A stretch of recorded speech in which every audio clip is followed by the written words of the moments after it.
जय हिंद दोस्तों, कैसे हैं आप सभी। आशा करता हूँ आप सभी बहुत बढ़िया होंगे। आपका वेलकम है हमारी नई वीडियो में।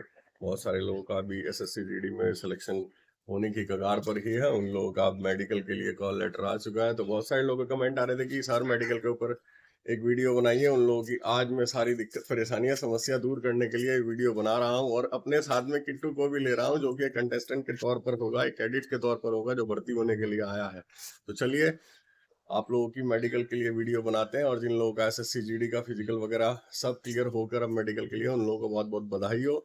नेक्स्ट वीडियो में अभी इसी में आपके सारे डाउट तो क्लियर हो गाइस जाएंगे। हमारा किट्टू आज एक्टिंग करने वाला है, जो कि एक भर्ती कैडेट्स है ये भर्ती होने। ये कैडेट है, भर्ती होने के लिए आया तो है। तो चलिए पहले पॉइंट पर हम बात कर लेते हैं। इसमें टोटल 20 से 22 पॉइंट है, जिसके ऊपर आप लोगों के लिए वीडियो ये हम बना रहे हैं। तो पहले तो आप ऐसे कटिंग करा लीजिएगा, ठीक है। डॉक्टर वगैरह को आराम से दिख जाए आपकी हेड इंजरी, इसलिए आप सबसे पहले कटिंग करा लीजिएगा, ताकि आपको वहां कोई दिक्कत ना हो। ये एक मान के चलिएगा भर्ती होने वाला सदस्य, आप ही हो। ठीक है, और मैं एक डॉक्टर हूँ। ये समझ के चलिएगा, तभी आप कुछ क्लियर कर पाएंगे। तो भाई भर्ती होने जिस दिन आप जा रहे हो मेडिकल होने के लिए, उस दिन थोड़ा नहा धो के जाइएगा। मुंह से बदबू वदबू ना है डॉक्टर को, नहीं तो उल्टा सीधा कुछ लिख देगा, ठीक है। सबसे पहले बात कर लेते हैं हम इसके कान की। तो वहां पे जाओगे आप अपने कान वगैरह बिल्कुल अच्छे से पहले ही साफ करा के 2-3 दिन पहले रख लेना। डॉक्टर देखेगा बिल्कुल इसमें टॉर्च मार के, किसी के कान का कोई पर्दा वगैरह ना फटा हुआ हो, और मतलब सिर में कोई सॉरी कान में कोई ऐसी दिक्कत ना हो जिससे आपको सुनाई देने की प्रॉब्लम हो, ठीक। कान में मशीन डाल के भी चेक किया जाएगा, ठीक है। और हो सके तो आपसे पहले जैसे होता था कि अ, आवाज आती थी इस कान में अलग और इस कान में अलग। जब इस कान में आती थी तो ऐसे थंब प्रेस करते थे, जब इस कान में आती थी तो ऐसे, और वो हल्की हल्की बहुत कम आवाज आती थी, ताकि ये चेक हो सके कि आप आपकी सारी चीजें कान की वर्क कर रही है, किसी का पर्दा वर्दा का ऑपरेशन ना हो, नॉर्मल हो। चलिए चलिए दूसरी बात आती है हेड इंजरी। तो डॉक्टर आपका पूरा सिर देखेगा, कहीं आपको कोई ऐसी मेजर इंजरी तो नहीं है कि जिसके कारण आपको कोई आगे की समस्या हो, ठीक है, आपके सर में। इसीलिए मैंने बोला कि बाल वाल अच्छे से कटा के जाना, ताकि पता चल जाए, डॉक्टर आराम से देख सके कि कोई इंजरी तो नहीं है। मजाक में मत लीजिएगा डॉक्टर जी। मतलब ये मेरा कैडेट मेरा ही बेटा है। कैडेट आप लोगों को बेटर समझाने के आप लिए लोगों को किट्टू को अच्छा खड़ा किया है। तरीके से समझाने के लिए मैंने किट्टू को खड़ा किया है, ठीक है। तो इसके बाद आते हैं हम आँख पे। आँख कैसे चेक होती है, आपको मान लीजिए ये मैडम जो खड़ी हैं 6 फीट की दूरी पे खड़ी हैं, तो एक डॉक्टर जो होगा वो लाइन खींच देगा 6 फीट की दूरी पे, और आपकी ऐसे आँख कर लेगा, ठीक है। इस एक आँख को खुला रखना, और इसी एक आँख से आपको पहले बोर्ड पे लिखा हुआ होगा AZF, अलग अलग फॉन्ट में, कोई छोटा फॉन्ट होगा, कोई 16 का, कोई 14 का। फिर इस वाली आँख को बंद करेगा, फिर पढ़वाएगा, ठीक है। फिर क्या करेगा, उसके बाद 3 फीट दूर और एक लाइन खींच देगा, ताकि आपका 6/9 चेक किया जा सके। फिर ऐसे ही आपको पीछे ले जाएगा, फिर एक आंख बंद करेगा, फिर पढ़वाएगा, ठीक है। फिर इस वाली आंख से पढ़वाएगा। उसके बाद आएगा आपका कलर विजन वाला। कलर विजन में एक बुक होती है जिसमें डॉटेड डॉटेड निशान होते हैं, और आपको एक पेंसिल दी जाएगी जिससे आपको वो डॉटेड डॉटेड निशान के बाहर करनी है। कलर विजन और कलर ब्लाइंडनेस इसी को ही बोला जाता है। इन दोनों में कोई भी गुंजाइश नहीं रहेगी, और आप कोई भी चश्मा या किसी प्रकार का लेंस लगा के ना जाए, वो नहीं चलता है, आप बाहर कर दिए जाएंगे, ठीक। तो चलिए दोस्तों, नेक्स्ट टॉपिक आता है हमारा दांत। दांत आप अपने अच्छे से साफ सुफ करा के जाएं। टेढ़े मेढ़े दांत ना होने चाहिए, मुंह से स्मेल नहीं आनी चाहिए, ठीक है। और ज्यादा से ज्यादा एक आध दांत या एक दो दांत ही टूटा हुआ चलेगा। आपके दांतों में किसी भी प्रकार की क्या बोलते हैं कीड़ा लगा नहीं होना चाहिए, जाड़ निकली हुई नहीं होनी चाहिए, कोई ऑपरेशन प्रकार से नहीं कराया हुआ होना चाहिए, अदरवाइज आपको रिजेक्ट कर दिया जाएगा, री मेडिकल के लिए भेज दिया जाएगा, ठीक है। इसके बाद हम बात कर लेते हैं जीभ की। आपकी जीभ को निकाल के देखा जाएगा कि आपकी जीभ प्रॉपर सही सामान्य तौर पर है या नहीं है। कुछ लोगों की जीभ छोटी होती है, कुछ लोगों की बड़ी होती है, कुछ लोग हकलाते हैं बोलने में, कुछ लोग झिझकाते हैं बोलने में। तो इस तरह से फोर्स में नहीं चलेगा। दांत अंदर कर लो कैडेट। चलिए नेक्स्ट टॉपिक पे आते हैं। नाक। अब हम बात करेंगे नाक की, ठीक है। नाक में आपकी डॉक्टर आराम से इसमें टॉर्च करके ऐसे ऊपर आराम से मार के देखेगा कि भाई इसकी दोनों ये जो हड्डी है ये प्रॉपर है, आपने किसी प्रकार की कोई इसमें ऑपरेशन तो नहीं कराया गया है, आपके दोनों नाकों से अच्छी तरीके से सांस आता है या नहीं, ठीक है।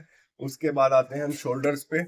शोल्डर्स के आपका देखा जाएगा कि आपके शोल्डर में कोई पुरानी कभी इंजरी तो नहीं हुई है, शोल्डर सही फिटेड है कि नहीं है, या आपने अलग से, जैसे होता है ना कभी कभी एक्सीडेंट होने के बाद दोबारा से वो गलत साइड से जुड़ जाते हैं, उसके बाद आती है आपकी बात नॉक नी, सॉरी क्या बोलते हैं कैरी इसको, एंगल कैरी एंगल। ये देखो, अब ये कैडिट है, ऐसे हाथ करो, हाँ, सीधा। ये जो है ना ये पैरेलल होना चाहिए, देख लीजिए ये इसका पैरेलल आ रहा है ना, किसी लोगों का ऐसा होता है, किसी का ऐसे होता है, वो सब नहीं चलता है, वो सब रिजेक्ट हो जाते हैं भैया। तो इसलिए आप पहले ही देख लीजिए कि आपका क्या क्या चीजें ठीक है, आप खुद ही कहोगे कि घर पे ही आप पता चल जाएगा कि आपके दोनों हाथ ठीक है कि नहीं। ये कम से कम ऐसे ऐसे करा के कई बार देखा जाता है, पानी ढलान होना चाहिए बिल्कुल ही, ठीक है। उसके बाद आती है नेक्स्ट टॉपिक पे बात, फिंगर्स। फिंगर्स दिखाओ, ठीक है, आपकी फिंगर बिल्कुल सही होनी चाहिए, नॉर्मल। और कुछ लोगों क्या होती है, सिक्स सिक्स फिंगर होती है ना, वो नहीं चलेगा। मेन होती है ये उंगली और ये अंगूठा, बिल्कुल अच्छे से चेक किया जाता है, ये थोड़ी टेढ़ी मेढ़ी ना हो, सीधी उंगली हो। ऐसे ऐसे करके बहुत सारी बार दिखाई जाती है। कई बार लोगों की टीढ़ी होती है हल्की सी, या अंगूठा या सिक्स फिंगर होती है, वो सब नहीं चलेगा। इसको बोला जाता है फोर्स में कलमे वाली उंगली, और ये कलमे वाली उंगली एकदम बिल्कुल सीधी होनी चाहिए और फिट होनी चाहिए। ऐसे करके दिखाओ, ऐसे, ये एकदम ऐसे आना चाहिए हाथ, ठीक है। और चलिए, 6 उंगलियां नहीं चलेंगी गाइस। सिक्स उंगली वाला नहीं चलेगा, ठीक है सर। तो नेक्स्ट टॉपिक आता है आपका चेहरे पे, जैसे बहुत से लोगों के फुंसियां हो जाती हैं, दाग हो जाते हैं, फुंसी रहती हैं।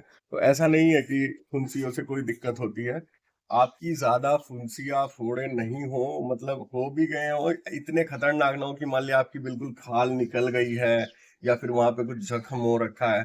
कोई भी ऐसा जख्म ताजा या फिर कोई ऐसी इंजरी ताजी ना हो, ताकि आपको मेडिकल देने में कोई समस्या हो। अब नेक्स्ट टॉपिक आता है खाज खुजली। जैसे अभी खुजा रहा है इधर इधर इधर, खाज खुजली ठीक है, थोड़ा बहुत चलेगा, लेकिन ऐसा ना हो कि आपको एलर्जी हो और उस समय वो दिखाई दे रही हो, ठीक है। मान लीजिए इसके हाथ पे कोई एलर्जी है और उस पे दाने दाने हो रखे हैं, बड़े हैं, दिखाई दे रहे हैं, तो वो चीजें नहीं चलती हैं मेडिकल के टाइम पे, खास तौर पे, क्योंकि जो एलर्जी होती है वो खून की वजह से होती है, ब्लड में इंफेक्शन की वजह से होती है, ठीक है। इसलिए उस समय पे आपकी कोई एलर्जी, खाज खुजली ना हो। चलिए नेक्स्ट टॉपिक पे आते हैं। तो हमारा नेक्स्ट टॉपिक है कि टैटू। आप लोगों ने देखा होगा बहुत सारे लोग टैटू बनवाते हैं, कोई बॉडी पे बनवा लेता है, कोई गर्दन पे, कोई कहीं, कोई कहीं, कोई मेरे जैसे बनवा लेता है, ठीक है, कोई ऐसे बनवा लेता है।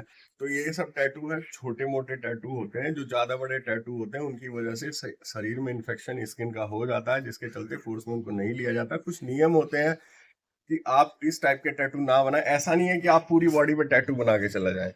पहली बात भाई, भर्ती हो जाओ, उसके बाद टैटू का शौक करना आराम से, मैं भी करूंगा, ठीक है। ओके, नेक्स्ट टॉपिक पे आते हैं अभी। नेक्स्ट टॉपिक हो गया इनका, घूमिए पीछे घूमिए। तो जैसे नेक्स्ट टॉपिक मैं बता रहा था आपको, नेक्स्ट टॉपिक है हमारा चेस्ट के निप्पल देखे जाते हैं, ठीक है। कोई निप्पल ऐसे ऊपर ना हो, या कोई निप्पल ऊपर नीचे ना हो, ये दोनों निप्पल समान होने चाहिए डायरेक्शन में, तभी आपका मेडिकल आप क्लियर माने जाएंगे, ठीक है। उसके बाद आते हैं हम बीपी पे। आपका बीपी एक मशीन से बिल्कुल चेक किया जाएगा, यहाँ पे मशीन लगा के बिल्कुल एक चेक किया जाएगा। हार्ट बीट ज्यादा ना बढ़ाएं आप लोग, अपनी टेंशन ना लें कि मेरा मेडिकल कैसे होगा, कैसे होगा या नहीं होगा। नॉर्मल रहें, आपका नॉर्मल ही बीपी आएगा, नॉर्मल ही आपकी धड़कन आ जाएंगी, और आपका मेडिकल में आप क्लियर हो जाओगे। उसके बाद हम नेक्स्ट टॉपिक पे आते हैं। पीछे घूमिए भैया। पैर, जैसे आप रनिंग करके आते हैं, रनिंग करने के बाद कुछ लोगों की यहाँ की नसें बहुत फूल जाती हैं, जिनको आपने कभी सुना भी होगा, वैनकोस के नाम से आप उनको जानते भी होंगे।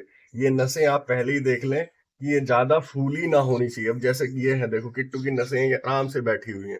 जब लोग रनिंग करके आते हैं तो नसें बाहर आ जाती हैं। थोड़ा क्लोज से लीजिए ना कैमरे वाले भैया, ये देखिए, ये जो नसें हैं ना, ये बिल्कुल बाहर थोड़ी आ जाती हैं। ये बच्चा है इसलिए देख नहीं रहा है, चलिए मेरे वाली में दिखा देता हूँ मैं आपको। सुनिए, देखिए, जब अभी मैं सुबह रनिंग करके आया हूँ, लेकिन फिर भी ये नहीं उठ रही हैं। ये बहुत ज्यादा उठने लगती हैं लोगों की, तो बाहर बाहर की तरफ आती हैं।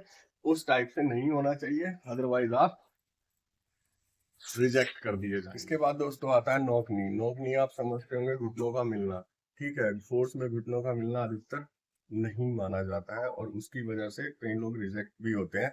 ऐसा होता है कि अगर हमारे घुटने आपस में मिल रहे हैं तो वो सही नहीं रहते। अभी जैसे हम सावधान की पोजीशन में खड़े हुए हैं, तो हमारे घुटनों के बीच में इतना गैप होना चाहिए, देखिए गैप आ रहा है ना, तो ये होता है नोकनी। अगर फिर भी किसी को समस्या है तो आप कमेंट कीजिएगा, मैं उसके लिए आपको बताऊंगा कि उपाय क्या करना है। जल्द से जल्द ही आप उसका उपाय करें। बच्चों का या फिर जेंट्स का, क्योंकि बच्चे तो भर्ती नहीं होते हैं, आखिर जेंट्स का जो क्या बोलते हैं लिंग होता है, उसकी चमड़ी प्रॉपर आगे पीछे होनी चाहिए। जो हमारे अंडकोश होते हैं दो, वो दो ही चलेंगे। ऐसा नहीं किसी का एक हो या तीन हो तो नहीं चल पाएगा। ऐसा भी नहीं है कि कोई छोटा हो या बड़ा हो, वो भी नहीं चल पाएगा। दोनों नॉर्मल होने चाहिए आपके टेस्टिस, अंडकोश जिनको बोलते हैं, और अच्छे से वो कार्य कर रहे हो। ठीक है। और इसलिए मैं बता देता हूँ आपको एक बार, डॉक्टर साहब बड़े ज्यादा गुस्सा करते हैं जो लोग अपने प्राइवेट पार्ट की साफ सफाई नहीं करके जाते हैं। इसलिए आप अपने प्राइवेट पार्ट की अच्छे से हेयर रिमूव करके जाइएगा। कोई शर्माने वाली बात नहीं है, सभी सबके साथ होता है, नॉर्मल सी प्रक्रिया है। चलिए आगे बता। इसके बाद आपका चेक होगा बवासीर, जो कि आपको डॉक्टर साहब और वहाँ पे जो बैठे हुए होंगे, हालांकि वो आपको घुमा देंगे, पीछे झुकवाएंगे। जो फोर्स में बोला जाता है ना लोग बात की क्या चेक करते हैं पीछे झुकवा के, वो भी बताता हूँ कैसे होता है। झुको भाई, ऐसे नीचे, हाँ, और बोलो खांसो। अबे खांस ना, जोर जोर से। इससे क्या होता है, आपके जो टॉयलेट का पॉटी का रास्ता है उसका प्रेशर चेक किया जाता है, ताकि ये पता चल सके कि आपका प्रेशर ठीक है, आपको बवासीर नहीं है, आपकी बवासीर की प्रेशर की वजह से लीकेज तो नहीं हो रही है, जिसकी वजह से फूड में उसको नहीं लिया जाता है। चलिए नेक्स्ट टॉपिक पे आता हूँ। नेक्स्ट टॉपिक रहेगा मेरा कि लास्ट में आपका होगा blood sugar, sorry blood test. ठीक है। ब्लड टेस्ट के लिए आप लोगों को किसी का, सभी का लोगों का ब्लड लिया जाएगा, एक लैब में भेज दिया जाएगा। फिर उसके बाद आएगा आपका एक्सरे। कुछ चीजें आपकी एक्सरे में देखी जाती हैं, जैसे छाती हो गई, छाती का एक्सरे कराया जाएगा। और अगर मेडिकल में लग रहा है कि नहीं आपकी खोपड़ी में कुछ इंजरी थी, तो उसका भी एक्सरे कराया जा सकता है। आप ये चीज याद रखिएगा कि आप नॉर्मल तरीके से रहिएगा, किसी के हाथ पर पहले ना टूटे हुए हो, यही कीजिएगा। अगर लग रहा है कि हाथ का थोड़ा तिरछापन है, तो वो आपके हाथ का एक्सरे भी करा सकता है। तो दोस्तों मेडिकल हमारा लगभग पूरा ही होने वाला है। हमने अपने बच्चे को, अपने दोस्त को पहना दिए हैं कपड़े। इसके बाद इसका एक टेस्ट और बचता है, वो होता है यूरिन टेस्ट। यूरिन टेस्ट आपका लिया जाएगा ताकि पीलिए की शिकायत या फिर कोई बड़ी बीमारी की शिकायत, पथरी की शिकायत, बहुत सारी चीजों के आपके वहां पे उसमें टेस्ट किए जाएंगे। इसके बाद आएगा आपको शाम को, ये बोला गया हम लोगों को, तो जिन लोगों को वो लेके आए मेजर साहब पेपर कि भाई ऐसा है, जिन लोगों के नाम ले रहा हूँ वो इधर खड़े हो जाएंगे, जिन लोगों के नहीं ले रहा हूँ वो इधर खड़े हो जाएंगे। तो सर लगभग लगभग 100 लड़के थे, हम 100 में से 70 लड़कों के नाम ले लिए मेजर साहब ने। वो लड़के इधर खड़े हो गए। हमने सोचा यार हम ही रह गए, ये लोग हो गए। लेकिन उन्होंने इसमें ट्विस्ट रखा और कहा कि जिन लोगों के मैंने नाम लिए हैं ये लोग अनफिट हैं, ये लोग जाएं अपनी रसीद लें और दोबारा री मेडिकल के लिए आए। और हम ये लोग जो बैठे हैं 30 लड़के, ये लोग फिट हैं, बेटे जाओ खूब घी दूध पियो और ट्रेनिंग के लिए परफेक्ट मजबूत होके आओ, तुम्हें बुलाया जाएगा। ठीक है। तो अभी आप ही बताइएगा, अगर आपको कोई समस्या है तो आप इस वीडियो पे कमेंट कीजिए, हम उसका पक्का उपाय बताएंगे कि कुछ ना कुछ आपके साथ हो सके। तो गाइस एक बात जरूर बताना मुझे, आप लोग रोज पूछते हो लाइव में आके मेडिकल के ऊपर वीडियो लाओ, मेडिकल के ऊपर वीडियो लाओ। तो मेडिकल के ऊपर वीडियो आ गया है। अब आप लोग ये बताना कितने लोग फिट हैं और कितने अनफिट हैं, ठीक है, कमेंट करके बताना। और अगर किसी का और भी कोई इशू है तो 7:30 पे लाइव आते हैं, उसमें आके आप लोग पूछ सकते हैं और वीडियो पे फ्रीक्वेंटली कमेंट कर सकते हैं, हम लोग आंसर करने की कोशिश करेंगे। और आज का वीडियो यहीं खत्म करते हैं। जय हिंद, जय भारत।